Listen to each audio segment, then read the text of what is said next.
I can tell you a story about these trees that's in our yard. There's nothing special about these plants. They're simply called Yopon hollies. It's an ordinary landscape bush that's commonly trimmed into a tree. When this house was purchased about 25 years ago, these trees were only 4 feet high. As time passed, the growth was prolific and unruly to the point where we would receive yearly citations from the city because they obstructed sidewalk and street. We moved in about 9 years ago.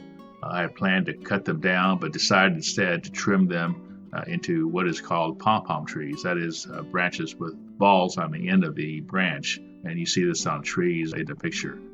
So over the course of 9 years, I gradually worked pruning out selected branches and then slowly shaped the remaining growth into balls. I started from the bottom of the plant and worked my way to the top, literally transforming it into what you see now. There have been countless people who have stopped to compliment me on the tree and also inquired what kind of tree it was.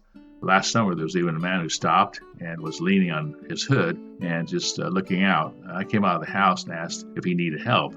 He said he just stopped to admire the tree. As I was trimming the tree here about maybe a couple of weeks ago, God placed this on my heart, showed me that these trees are much like me and much like everyone else who are believers. It says in John 15 that Jesus said, "I am the vine, and my Father is a gardener. He cuts off every branch in me that bears no fruit, while every branch that does bear fruit, he prunes so that it will be even more fruitful."